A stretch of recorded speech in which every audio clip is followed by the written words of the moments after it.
欢迎电视机前的观众朋友走进天津卫视的大型情感节目《爱情保卫战》。那我们今天请到的几位情感导师是谁？他们是情感导师于博宏老师，欢迎；情感导师莎娜老师，欢迎；情感导师雷鸣老师，欢迎；情感导师辛唐米娜老师，欢迎。接下来，让我们一起来分享4位导师的人生智慧，看看他们如何帮助今天的嘉宾朋友走出他们的情感困惑。来了解一下这对的基本情况，请看。我们从认识到现在快20年了，一直过着 AA 制的生活，我非常没有安全感。我觉得很多钱不是我不花，而是不需要斤斤计较。我从生孩子之前做手术到有了孩子的任何花费，想让他出钱真的比登天还难。因为我习惯了很多钱都是2人平分来花的日子，我攒了钱也并没有去做什么挥霍掉，不知道他在担心什么。现在我们生活中还要公公来补贴，我也不知道他到底有多少钱，这样的日子我不想再继续了。有请这对夫妻，有请。何先生42岁，来自四川，自由职业，有请。曾女士38岁，来自四川，职员，有请。欢迎两位哈，今天是妻子要来的，对吧？对。结婚多少年了？结婚12年了，在一起快18年了。什么时候就认识了？2006年，我还在上大学，他已经毕业了。您还在读大学的时候认识他，谈了6年恋爱。对。然后结的婚。对。结婚已经12年了。是什么促使您要来的呢？这么多年时间以来，不知道他存钱的目的是什么，不愿意为我和孩子花钱，我觉得特别委屈。那你们家这个经济状态是个什么状态？ AA 制嘛。那怎么 AA 呢？就是我想买什么东西就我给钱，然后他想买什么东西就他给钱，然后孩子的话就是我带出去玩就我给钱，然后他带出去他给钱。哎呀，这个婚姻很奇怪啊，像产检呀、生娃呀，乱七八糟，这钱算谁的？你们怎么界定的？我们是2011年结的婚嘛，然后结了婚我就想要小孩，我知道我自己身体有问题，然后就一直怀不上，我就在我们那个区上的医院检查，他就觉得这个是我自己的问题，我的身体问题，他就不管不问，我就很着急了，应该快2年了吧，然后我就网上查了一下，找了一家私立医院，我就去医院那家医院检查，然后结果就说要动手术，就说我这个左边输卵管是完全堵塞，右边的话就是不知道什么情况，要动手术才知道。我听到要动手术了，我就给他打电话，我就说，你到这家医院来一下，我要动个手术要你签字，然后他就来了，然后字也签了，但是他特别生气，我想得到的是他的关心，但他不仅不关心我，然后住了1个星期的院，回去以后住院的那个费用他也不愿意承担。我想的是，我为了生孩子，对吧？这毕竟是我们2个人的事情，你为什么不承担？我嫁给你，你应该有一个做丈夫的责任，你至少该承担1半吧。然后我就非常的生气，就是我公公出来，他就说，反正你们都是自己用自己的钱，那这个钱就让他承担1半，就1人1半，就这个事情就过去了。这是为啥？你不想要孩子？不是，这个东西其实也是我们2个可能沟通可能有存在一些问题，因为从我们结婚，我老婆可能她女性嘛，可能那些生理期，她有些可能她也不舒服，我也作为男同胞，我也不是很清楚这些问题。然后的话，反正我知道她经常去医院看病，或者去一些诊所就是抓药那些东西。病都看完了，人都手术完了，怎么还跟人算起 AA 不 AA 的事儿呢？为啥？当时也不是说不出钱，主要是她有些事儿，她自己就不跟你商量，比如去哪里检查，去哪里做手术，我都不知道，他不跟你商量，所以我其实生气是在这个地方，生理期的一些问题，我给他说过呀，我说我每个月排卵期，我的2侧肚子就会痛，我给他说，但是他反正就是我以为做不出来他那种感觉吧，就是我不懂，他就打着不懂的旗号装傻子。那这个生娃呢？生娃谁出的钱？也是 AA 啊？我动了手术以后3个月我就怀上了嘛，很顺利。然后产检我就开始问他要钱，我就说你也要承担一点。然后他就一句话就把我搪塞过去了，他说你有生育保险，你以后可以报销。然后完了这事儿我又不知道怎么怼回去，就我自己承担了。产检花了有6000多吧，生孩子6000多，完了报销下来的话是不到8000块，我也没有找他要。报了8000，还贴了4000是吧？对。那4000块钱怎么不 AA 呢？我就是较这个劲，你知道吗？那个。来，你说。其实这个事情已经比较久远了。那个说实话，当时有没有就是帮忙承担一点都记不清楚了。你用的是帮忙承担一点，不是？哇呀，你们这个厉害了！你看，你行，佩服。那有了娃之后呢？有了娃之后，我就带了1年的孩子，没有上班。然后没上班这1年，他也没有给过我钱。我就在娘家的时候就吃娘家，在婆家的时候就吃公公。然后孩子1岁以后我就去上班了，因为我知道我这个情况嘛，我也特别了解他。不是你钱呢？是这样的，因为我们其实包括结婚前，包括有孩子之后，我们其实2个人是在跟父母住在一块儿的。其实生活上的一些花销的话，我们基本上没有，家用都是靠爸妈，自己挣钱就零花，是吧？行，你可以。然后呢？孩子1岁以后我就去上班了，然后1岁以后孩子花销就大了嘛，买奶粉啊、尿布那些，我就找他要他承担一点嘛。他当时就给我一句话，他说，现在这些都是小钱呢，以后孩子上学了，然后那些大头都等着我呢。然后我为了不跟他吵架嘛，我也就自己承担了。我不否认说奶粉他买过一部分，但是不多，没有我买的多。然后尿布他没买过，衣服他没买过，奶瓶那些什么水杯那些他都没买，就奶粉、米粉他买过。行，孩子大了吧？对。是得上幼儿园了吧？对。得上小学了吧？3岁的时候上幼儿园，然后1学期学费大概是3000多嘛，可能要让他一次性拿3000多出来，可能他也有点心痛嘛。然后他就说，这难道就是我何家的孩子，不是你曾家的孩子呀？咱俩1人1半平摊。又为了不跟他吵架，然后我又接受了平摊。你不是说孩子上学要用钱给人攒钱的吗？那钱呢？咋又平摊了呢？对，其实学费的话，我们一直都是一起在。我问你话，你不是说你要给孩子攒钱，孩子大了上学要用钱吗？那你倒拿出来呀！拿了呀。拿了不是平摊的吗？你不该多拿点吗？哎呦，你真行哎！那我们接着再往下听啊。然后小孩子4岁多嘛，就是因为是女娃娃嘛，然后我就送她去学跳舞，她也比较喜欢。5岁多的时候，我征求了孩子的意见，我说你想不想学钢琴啊，还是什么的，他就同意了。他说我还是想去学，我就又给他报了个钢琴。学舞蹈的时候，我就问他，我说孩子要学舞蹈，你得承担一点费用哈，学费你得承担1半。然后他就说。他说你有钱你给他报，那你就出钱呗，就是意思就我给他报的班就得我出钱，然后完了他就不承担。然后学钢琴的时候，我就直接都不跟他说了，我就直接把报名费出了算了。他说的我不是特别认可啊，有东西，因为不管报什么班2个人夫妻之间应该有一个沟通。他说你分钱也没出，咋可能？不可能啊！你比如说钢琴，那小孩子刚刚开始还没有正式的学弹钢琴。那个时候肯定爱好一个启蒙，可能我就买了个电子琴，这个电子琴现在家里面还是轻的。那后面那个因为要学嘛，我想可能还是要一个真的钢琴去弹，它有手感。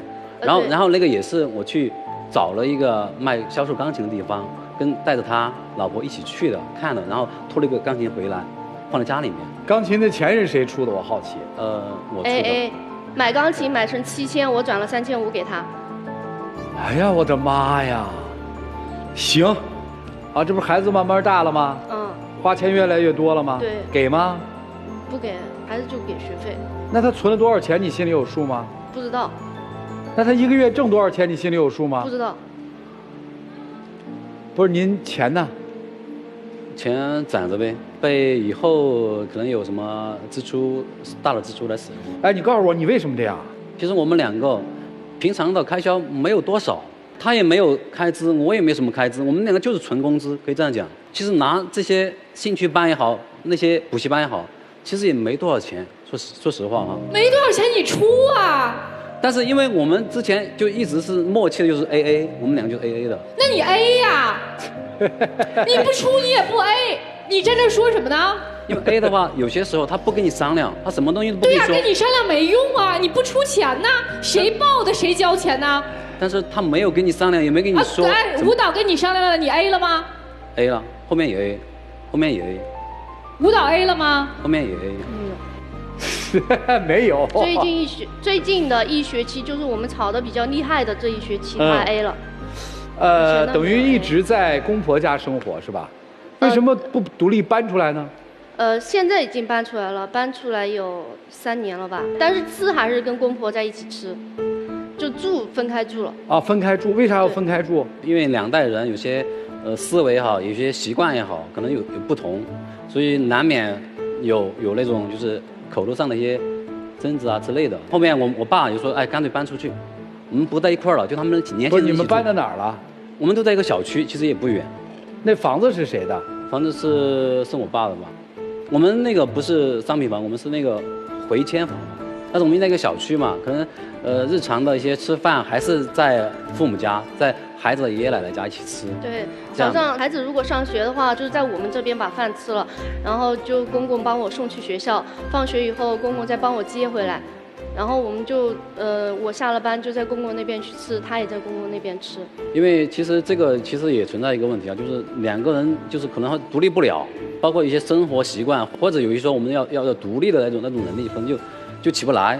所以后面的话，我也就是最近嘛，哈，也是可能1年我都没有去我爸那边吃饭，啊，可能那边可能我爸还会帮着买菜那些，但是我们自己做，就是现在我们自己做，我们自己做饭吃做菜。啊，你有工作吗？我先问问。就去年那个离职之后，今年暂时没有找。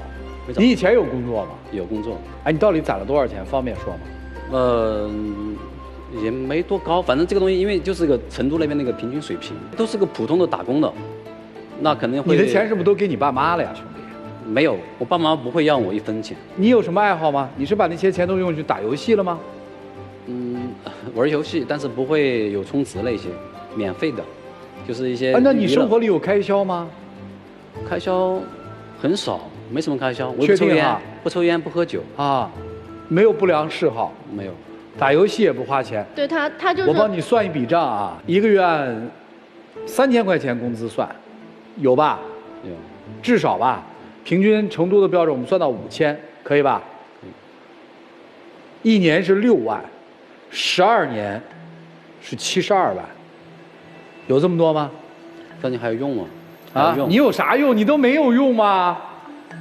你没有任何用啊！你这钱我听来听去用了2万块钱都没有，对吧？我刚才在脑子一盘算，有没有？50万有吧？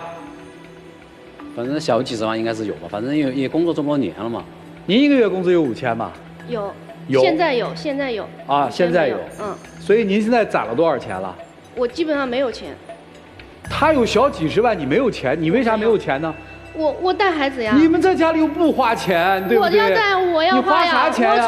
我带孩子出去玩呀，给他买穿的、买吃的，报培训班那些不要钱吗？上学我还出一半呢，我哪儿不要钱啊？那现在带孩子出去吃个饭呀，那些你带他出去玩，那9岁的孩子出去哪儿都要花钱。出去他说要吃个东西，你不可能不买吧？他要去玩，你不可能带他出去逛街吧？你逛街他能逛多久啊？你总得找个东西给他玩吧？是。找个东西给他玩，那你不花钱呀？肯定得花钱。对。多少？那他吃了用了，我也说不出来。你跟我说，孩子花钱花到哪儿去了？我怎么背得出来？他经常就在我耳朵边上一直。我问你这段话，你听得明白吗？听得明白。啥意思？就说孩子经常。那你觉得他是大手大脚吗？一个跟你收入相同的人，你存了小几十万，他1分钱都没存下，你觉得是你会过呢，还是他大手大脚？其实同样是在爸妈家吃饭。为什么你的钱存下，他没存下钱？回答我。这个不知道啊，这个不知道，真的不知道，因为我俩的工资、收入、工资卡什么我们都不知道，都互相的那种，我也不知道现在都真的是多少钱工资，他存了多少钱？因为在我的理念里面哈，第一个他们在爸妈家里面一起生活，基本上家里面所有开销不用我们承担。不是应该你们交钱给爸妈的吗？我父母不需要。他相当于是父辈的一个，就是无私的那种。好。对，然后我老婆那边，说实话，我对她的工资我不关心，但是我觉得你应该这么多年应该有一些积蓄，应该是有。所以那你觉得他钱去哪儿了呢？我不知道，我也不知道。你父母家条件好吗？我们是农村的嘛，就条件不好。我初中的时候，我爸出去打工了；啊大学的时候，我妈也出去打工了。然后就他们俩都一直在外面打工。家里有兄弟姊妹吗？没有，就我一个。那你的父母的养老问题谁来解决呢？肯定我解决呀。所以你是不是有很多钱给到娘家了呀？我没有钱给我娘家呀，你心里是不是就这么想的呀？因为这个东西又牵涉到一个问题啊，因为后面有一年他们家哪年？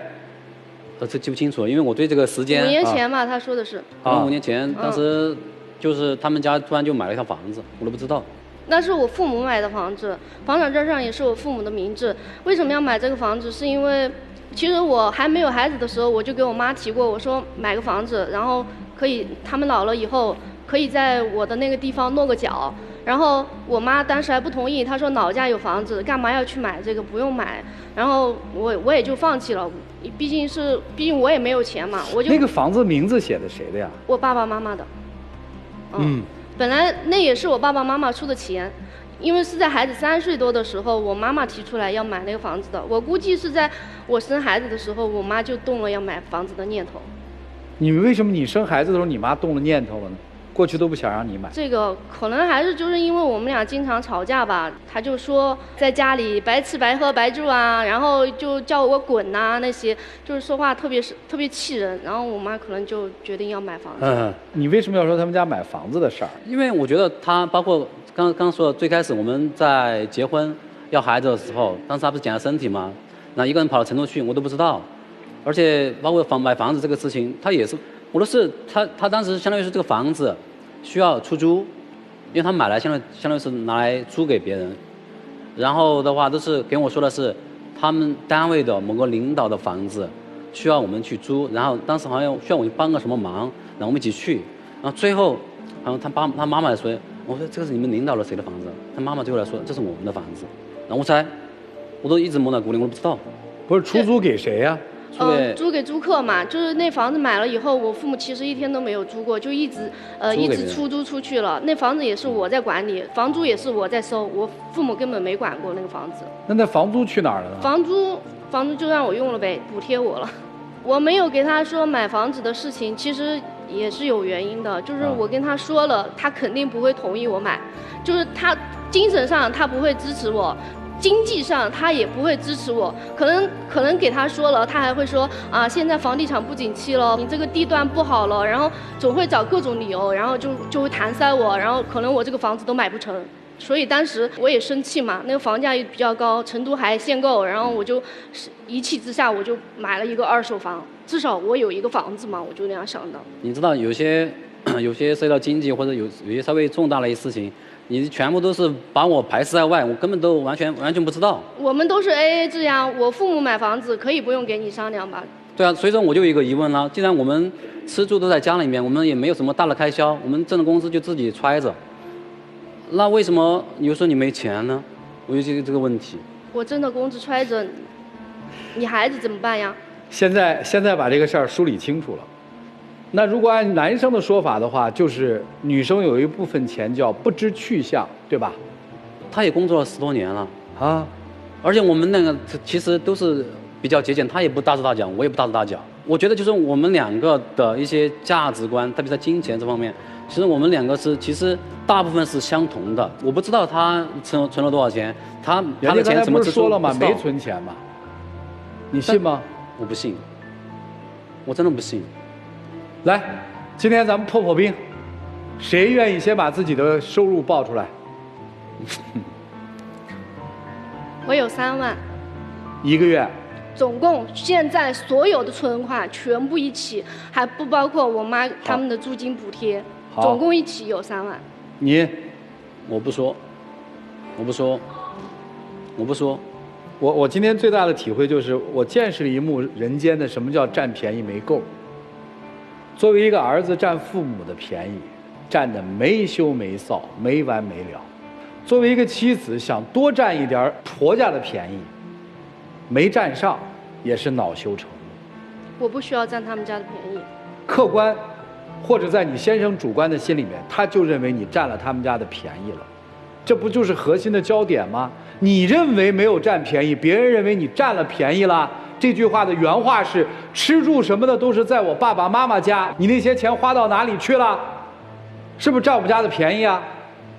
可能在这还用说吗？可能在他的心里是这样，甚至还在想，我们结婚之前你到底攒了多少钱呀？你爸你妈那套房子是你爸你妈买的吗？花的钱吗？哦，你跟我结婚了，这才7、8年、6、7年，你就攒了这么多钱啊？连房子都买得了啊？那你还吃着我家的，用着我家的，干什么呢？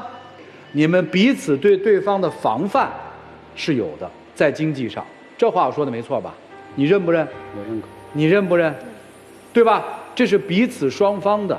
那么为什么一对夫妻彼此双方在经济上防范了12年还能过得下去？这个事儿就很奇怪了。这是我最好奇的一件事儿，就是我们都防了12年了，那心得多累呀！你想两个人在一起生活，难免我的财产会漏底，对吧？难免我一个不小心，这个事儿就被对方知道了，你们俩不觉得难受吗？难受啊，我气得心绞痛啊。换而言之，就是这个婚姻怎么还能持续12年？我特别好奇，你们下面的日子还想不想过？谁真想过，谁真的不想过？因为你们毕竟还有个9岁的闺女儿嘛。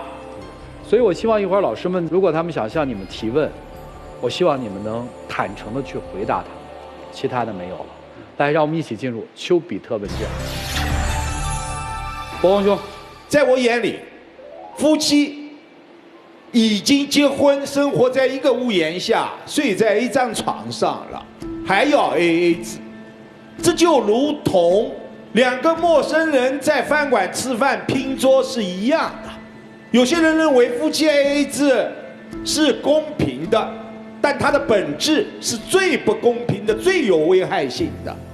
你们2个人相互指责，你瞒我，你欺骗我，有些我不知情，很正常，因为你们是这样的一种生活生态，怎么可能双方不提防着呢？怎么可能我不瞒着你呢？就像买房子，哪怕是父母买的，他不告诉你，是因为钱又不是你会来出的，我告诉你干嘛？如果他自己补贴点父母，那更不会告诉你了。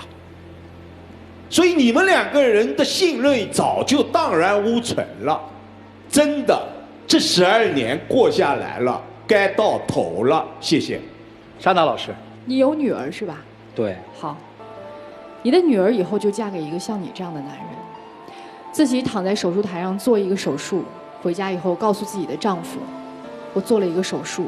丈夫说我不出钱，你自己做你身上的手术跟我没关系。请问您这个当父亲的怎么想呢？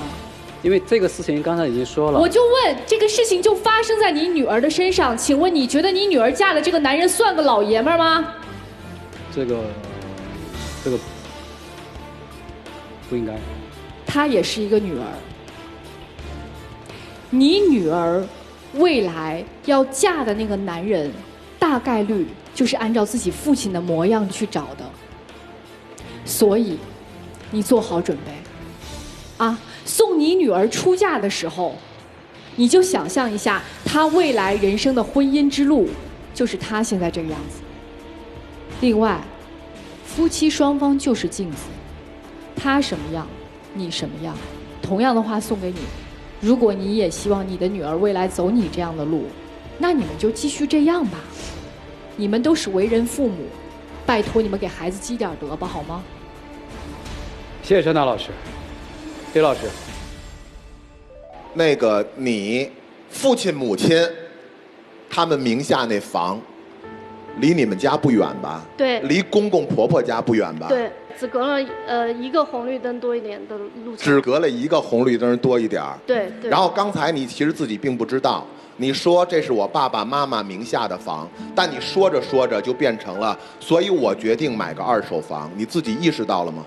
那是我的口头禅嘛，我习惯性说的。这就是你的口头禅。但为什么那个房子离你公婆，也就是你们现在那家不远？我考虑过这个问题，但是因为我们那边没有新的楼盘，只有旧的，而且我肯定要把父母放在一个离我比较近的地方，我方便去照顾他们呀。而且那个地方离医院那些门口也有吃的商店，都很方便。您有您的解答，我就是要确定一个不远啊，我就要确定这个。其实二位都做好准备了，二位已经在经济层面做好准备了。往往夫妻两个人真要是离婚了之后，看孩子这事儿吧就好麻烦。最好呢，孩子离自己住的地方也不会太远，然后呢，最好过个红绿灯就能看一眼，这样方便嘛。还有，为什么那个房一定要在父母名下，最终是自己决定买个二手房？就是在离婚之后，那个房子不作为夫妻共同财产去分割嘛。为什么我们的主持人在现场问了你3遍，你攒了多少钱？你现场一个数不说，因为你现场说出了一个数，即为判断依据。你怎么可以把夫妻共同财产的判断依据，也就是那个数字当场说明白呢？所以你们二位都在经济上已经做好准备了，离心离德，只不过还抱有一丝期待嘛，毕竟孩子慢慢长大了嘛。谢谢刘老师，米娜老师。其实我不知道为啥老师们都这么着急。在我看来，你们2个人不就是相同爱好的人，在干着同样的事，你们正快快乐乐的过着你们的夫妻生活吗？只不过你们今天表现出来的是我们好不开心啊，我们都这么在乎对方有没有掏出他兜里的钱给我们看，但事实上你们一边说哎给我看你兜的，一边把自己的兜按得紧紧的，你们乐此不疲。你们都知道游戏规则，你们2个人早就在里头配合的你攻我守，你防我进攻，2个人默契无比，你们来折磨我们干嘛呀？一般来讲，就是像刚刚赵川老师在问的说，这样的夫妻关系怎么维系下来的？我们很好奇，但我就不好奇。你们是因为没有别的选择了，你们才维系下来的。你眼前要是有一个更好的人生，你自己离了婚了以后，不但有房子，还能够独立养活你和孩子，并且将来还会有一对公婆供你啃，能够帮你照顾孩子，还会有一个新的丈夫，每个月给你交工资，你走不走？没选择嘛，你也没选择啊。所以你们相互抱怨，严防死守。2个人都希望从对方身上还能找到一点点活路，一点点对于未来的期待。其实什么都没有，你们2个人的问题不在于防对方，你们2个人的问题都在于只想从个儿大的肉多的上头炫一块，都没有逼自己。好好想想我说的对不对吧，然后你们自己再去做出一个最符合你们自个儿的决定。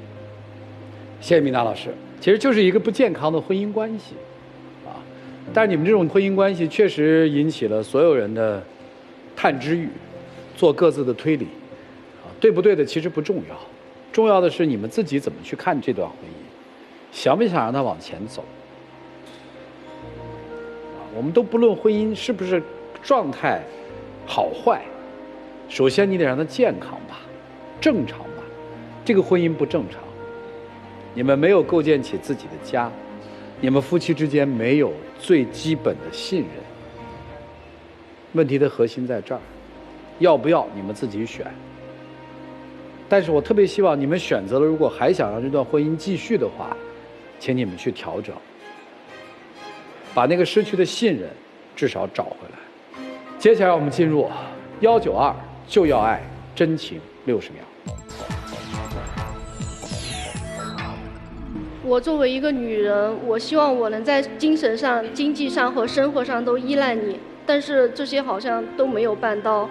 我希望以后你能够在经济上多付出一点，在女儿的教育上多付出一点，给我一点安全感。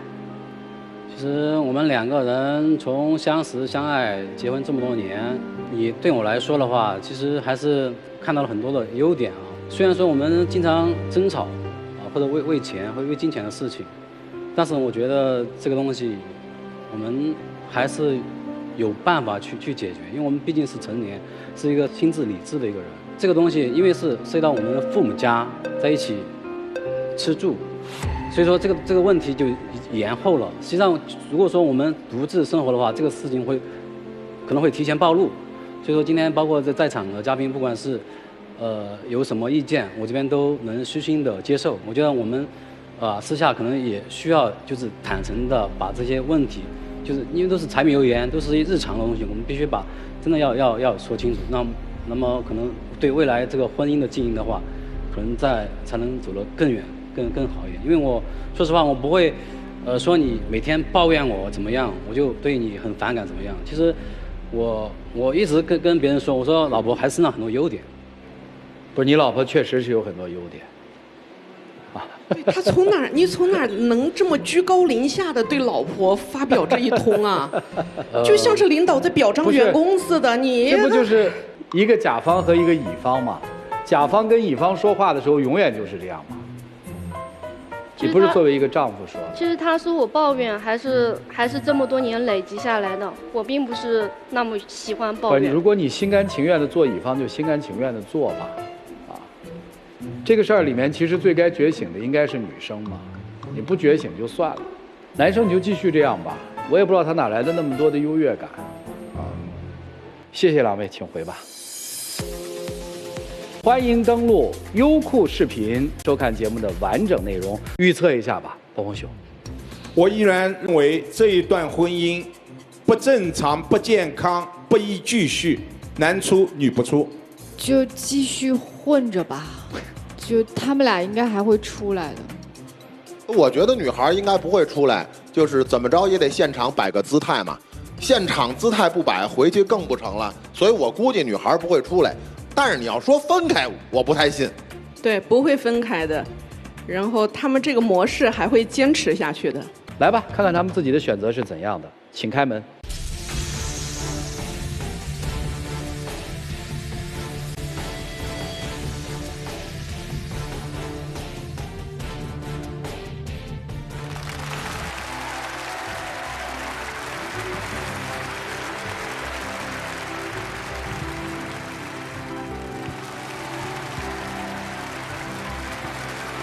来，一起见证属于他们的浪漫时刻，请见证。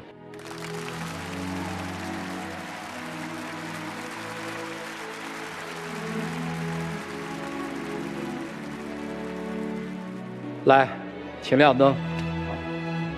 谢谢两位，请回。谢谢。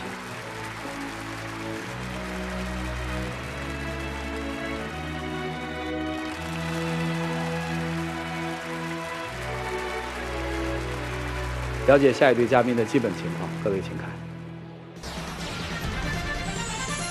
我就是这样一个性格，今朝有酒今朝醉，明日愁来明日愁，人要过得开心。我们俩都这个岁数了，他还这么生活，也不考虑以后。我希望他能成熟起来。我做这行业就是靠朋友多，我也非常享受我的工作，但是他想换房子生孩子，我觉得压力太大。他就是逃避生活，看到别人还贷款养孩子的生活就害怕了。我觉得没必要给自己太多压力，我也希望他别给自己太多压力。这不是压力的问题，这是我们俩以后生活的目标，我希望他明白。有请这对夫妻，有请。李先生38岁，来自四川，导游；李女士39岁，来自四川，职员。有请。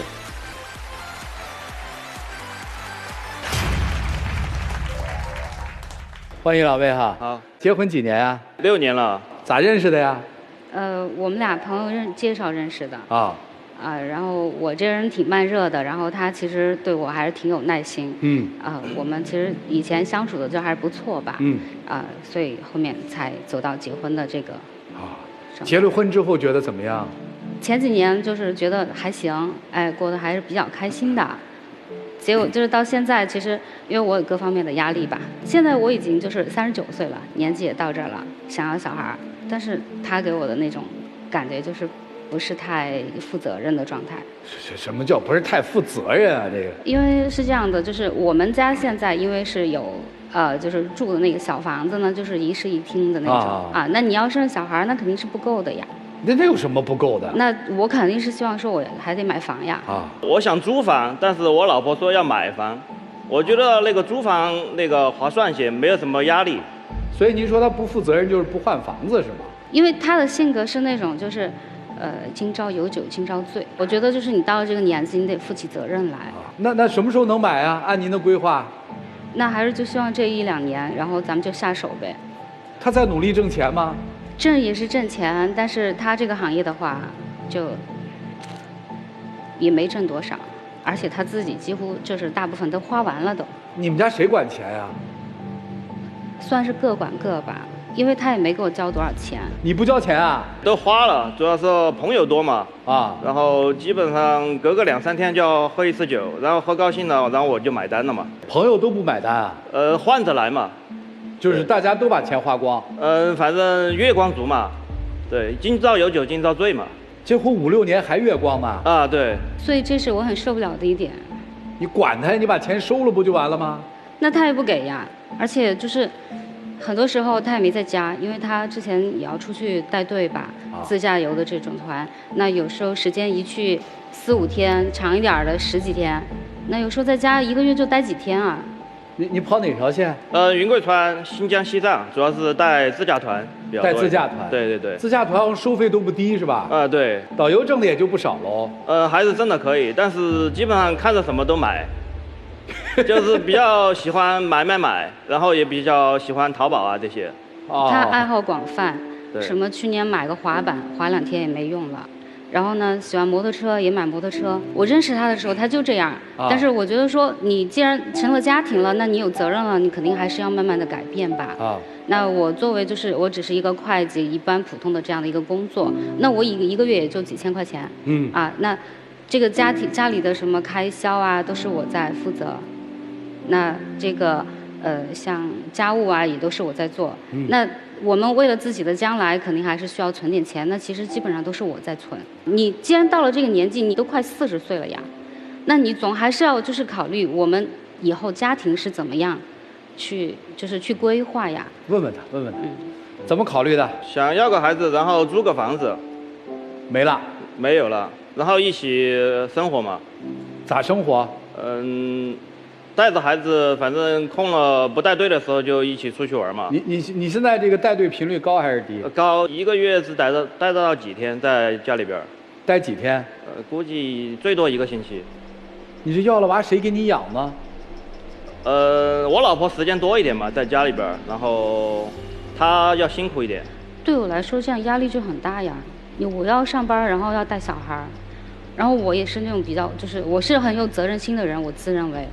那如果说有小孩的话，那教育肯定是要我自己来，不可能说隔辈的让父母去帮忙带辅助一下还可以，但是主导肯定还是得我们俩夫妻来。那你们前几年干嘛去了？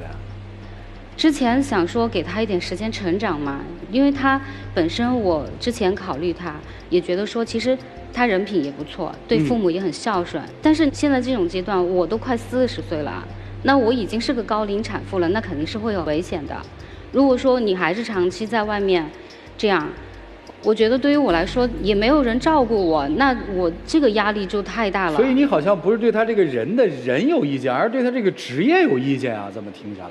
我个人觉得说我对他人对他的职业可能都有意见。那你对他有什么打算和规划呢？你说规划呗。对啊，我就想说，那你不要花那么多时间再去带队呀。那不带队不就没钱吗？这个行业还可以做别的呀。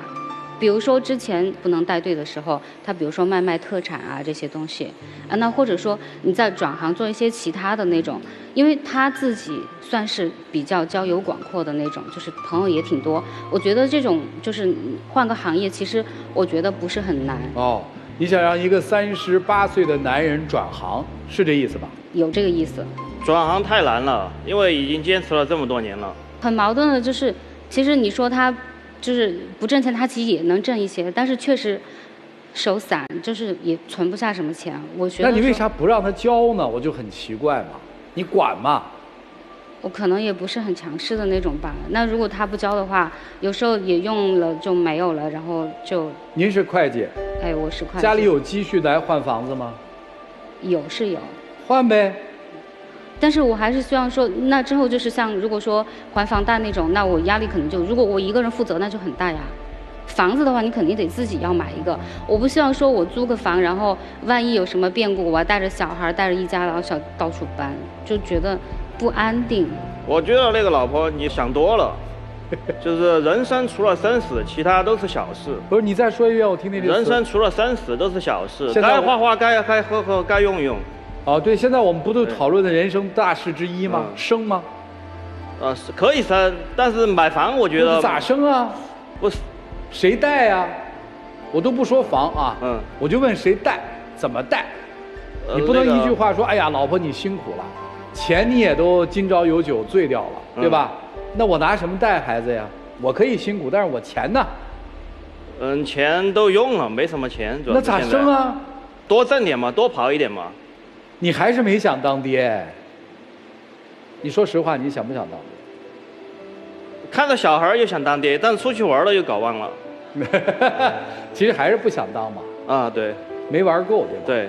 哎，你带团的时候是因为挣钱而开心，还是就是散在外面看着那个山河开心？就看着山河就开心，然后觉得，人生有杯咖啡，有个老婆，然后一起露营、自驾出去玩就可以了。好，不要为那些就是房子啊，这些都身外之物啊，其实没啥意思。啥有意思？浪迹天涯一生，然后四海为家。那你就不该结婚呐！你浪迹天涯一生啊！不，但是还是要回到现实的嘛。因为我遇到我老婆，我觉得人还是可以。所以你的现实就是比较贤惠。一个女人，一杯咖啡，一顶帐篷。对。这是你的人生吗？哎，对。你当时嫁给他的时候，应该知道他就是这么个人吧？对啊，但是我觉得说还是可以，就是改变嘛。你人要成长，我能够就是说，为了我们计划我们之后的生活，我要去存钱，我觉得这很重要。但是他就不存了。你们俩当时是怎么爱上的？我就没想明白啊。因为我觉得说夫妻双方你就是性格上有互补，这个是好事。最开始呢，肯定有新鲜感，带着我出去玩，然后对父母也特别好。然后我也觉得说，我交了这么多朋友当中，就是他其实属于就是还是很厚道的这样的人。也就是没有什么这个弯弯绕绕的直来直去，其实我觉得跟他这样相处还是挺轻松，因为他性格也是比较阳光的那种。但是那会儿就没考虑那么多嘛。但这几年我就越来越焦虑，年龄也大了，也就想要孩子了，就希望他快点成长了。我特别想知道，就是你嫁给他以后有没有跟他一起去当过导游？这个我没办法去，我就正常上班，周末休假。他的人生规划里面就是一顶帐篷，一个女人，喝一杯咖啡。他这规划里面可没有娃娃，接受丁克吗？我不接受。确定吗？确定。那你就赶紧离婚吧。我觉得在他的婚姻生活里，至少现在他压根没有考虑到娃娃的事儿，对吧？后面还是想要娃。后面什么时候嘛？带不动队了。带不动队了是什么时候嘛？那会儿我也老了呀。对吧？等个几年嘛，差不多。等几年吧。这个也不知道，我都不知道。你看看，你当时为什么娶她？就是贤惠嘛，然后。你贤惠的标准是什么？家务做得好，菜弄得好，然后又孝顺父母。这个服务员找的挺好的，1个月在家待7天，这7天吃的跟外面的口味不一样，味道更好些，对吧？还有人在家里给照顾好父母了，是吧？对。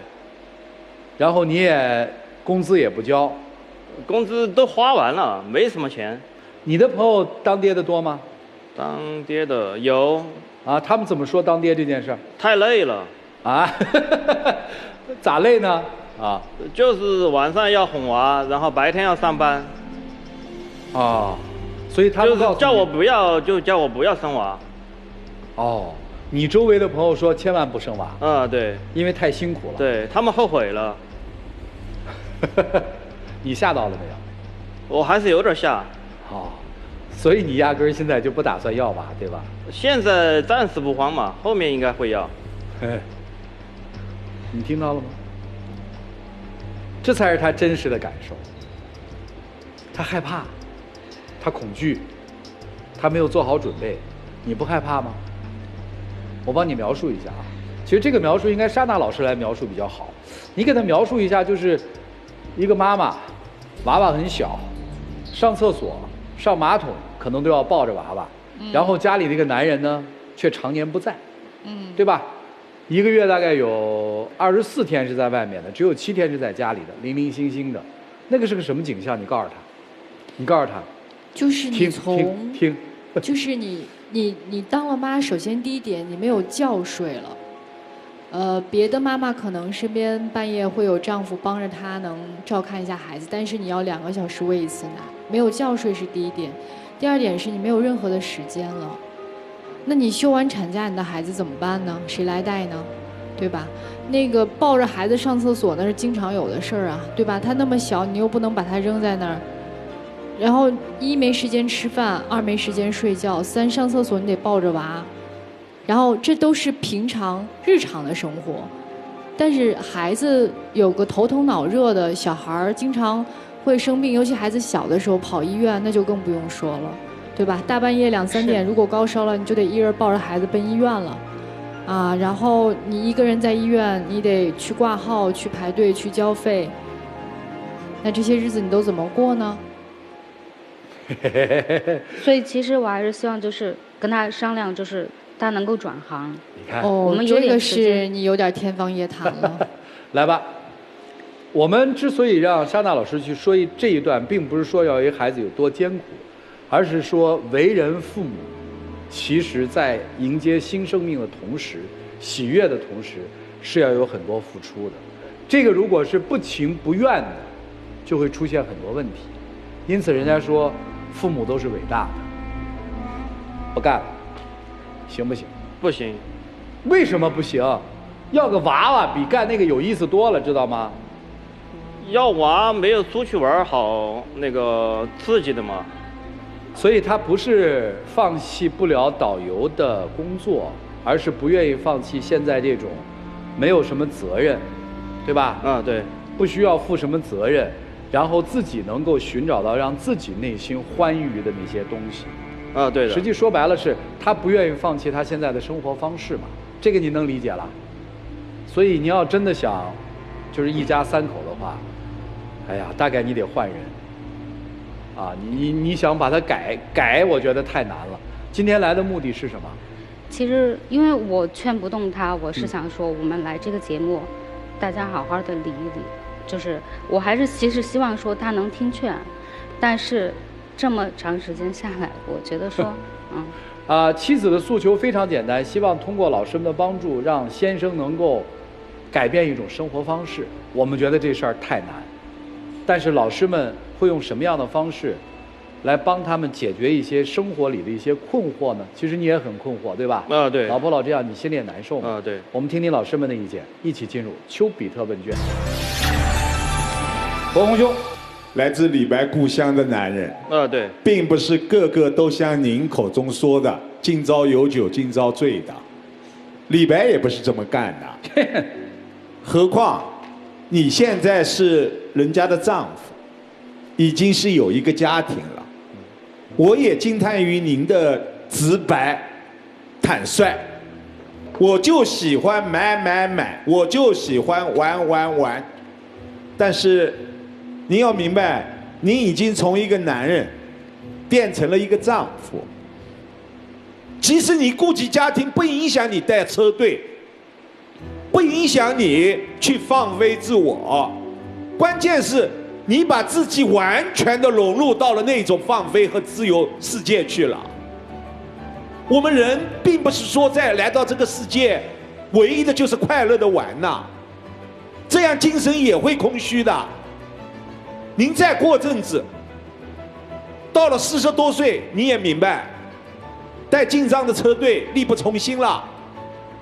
那时候老婆也没了，家也没了，你去流浪吧，没有人施舍你。不说了。谢谢于老师，来，莎娜老师。你在他心中不是老婆，你等于免费的保姆。你起到了什么作用呢？第一，安顿好大后方；第二，满足他的虚荣心。你看，我有个老婆，有杯咖啡就够了。我现在咖啡也有，老婆也有，我还能享受自由自在的人生。你当初爱上他的时候，就是因为他能给你带来新鲜的生活，能给你带来那种刺激的感觉，能弥补你目前现实生活以外的梦想的幻境。因为他所过的生活是你想过而不敢过的，他所生活的那个世界是你想去而没见到的，他所接触的那些人和跟他一起在路上那些驴友，是你觉得很新鲜、很刺激的见闻轶事。但是当你让他改行了之后，他曾经吸引你、让你爱上那个点还在吗？所以到底何去何从？继续这么忍着过，还是说你真的想好了你的人生路在哪儿，那就抓紧时间去走。谢谢。谢谢山大老师。雷老师，你改得了吗，兄弟？慢慢改嘛。没有慢慢，你告诉我，你妻子多少岁了？39。39岁了。你认为一个女人生孩子适宜的年龄还剩下多少年？没有几年了。没有几年了，你到哪天才能觉得自己带不动团了？没有几年了，几年？你死心吧，别等了。行嘞，我说完了。我看雷老师，你死心吧，别再说了。来，米娜老师。现在之所以他对于生孩子和成长这件事排斥的心理这么强，是因为您一次性把3件事压在了他面前，3件事同时逼他成长。第一件叫做存钱，第2件叫做换房，第3件居然才叫做生娃。这3件事对他来讲都不爽。存钱意味着现在生活方式要改变，换房意味着未来经济压力要巨大，生娃这事儿简直剥夺了我所有时间，对吧？对他来讲，他觉得3件枷锁我样样都想逃，所以都不要跟他谈这些。检查好身体以后积极备孕，怀上了以后再来跟他讨论。你可以每个月出去，但每次产检的时候尽量陪着我，对吧？生完孩子了以后，我们再来看你的表现，研究你下一步是留还是走。您看这样解决是不是比你们非得要离开要来的稍微好一点？自己想。哎，我跟他们想法都不一样啊，我真的不一样。为什么不能把你的工作辞了？为什么不能陪一个男人疯？既然他是你选择的伴侣，谁规定了说一个人一定要承担一个被模块化的责任？我可以当爹，当爹的方式有很多呀。我可以要娃呀，在路上我就可以要了娃了，这个娃可以在路上行走啊，对不对？没有人规定要娃一定是有一个固定方式的嘛。那为什么你不改变？你那么想要娃？可能我也不敢。不，我就问你啊，为什么呀？你懦弱呀，你跟他一样啊，他也懦弱啊，他不愿意改变，你也懦弱，你也不愿意改变啊。当所有的人都以这样的方式去说你的时候，我想问你，你心里痛快吗？为什么不痛快？己所不欲吧。你现在做的事情不就是我现在在对你做的事情吗？我现在就要扭转你对人生的认知，和我对世界的看法，和我想要的生活。我们没有权利改变任何一个人的生活方式，即使你是他妻子。我不是说他对啊，他的问题是他自私嘛，他极度自私嘛，他娶了一个女人，他不对这个女人和这段婚姻负任何的责任嘛？他的自私我们先不说嘛，但是从另一个角度来说，你不也自私吗？一个人以自己的爱好为一个终身职业，并且能够养家糊口，身边有一个理解她的丈夫或者她的妻子陪她在一起，这是不是人间大幸福？您说？是，但是我不是会这样想啊，我还是希望说。所以啊，你的希望，那你为什么要改变他呢？不让他等你了，是你说的哈。死心了是你说的哈。怎么会说这种话呢？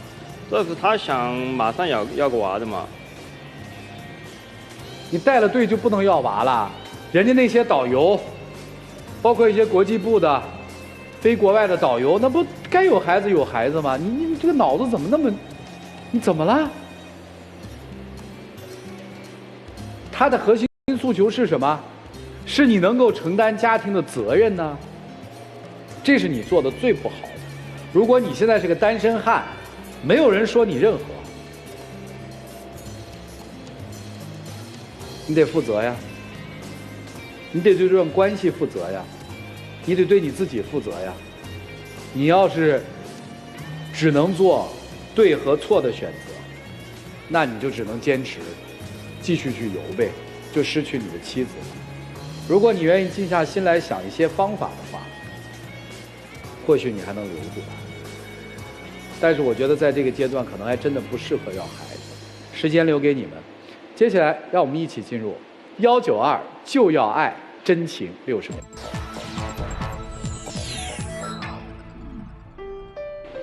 其实我内心也不是想逼你什么，但是我还是希望说我们能够共同去努力，好好经营这个家庭。在这我就只想问你，就是我肯定是还是希望说要买房，看看你的态度。买房还是可以的，但是就是现在我们经济压力很大，就是买房的话，我觉得还是可以先租房。就后面我就少在外面带队嘛，然后多陪陪你。我知道你之前也很辛苦了，然后现在我想改变一下我自己。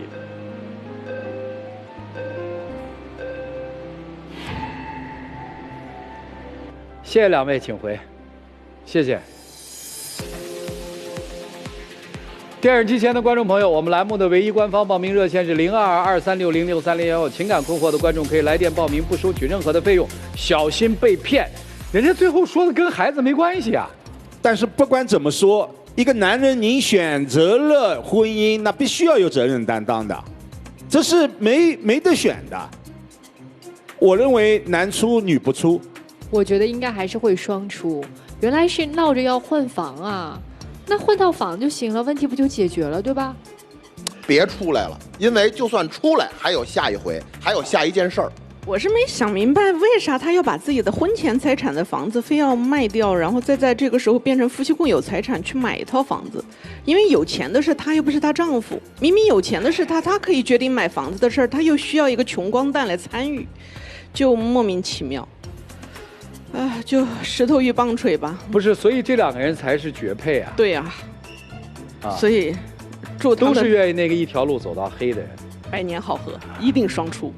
来，我们看他们自己的选择是怎样的，请开门。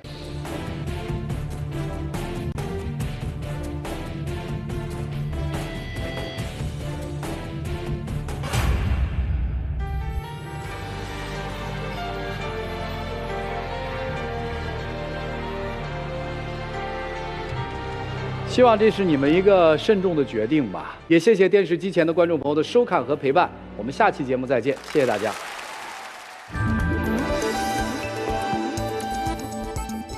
容美好，共未来，天津卫视。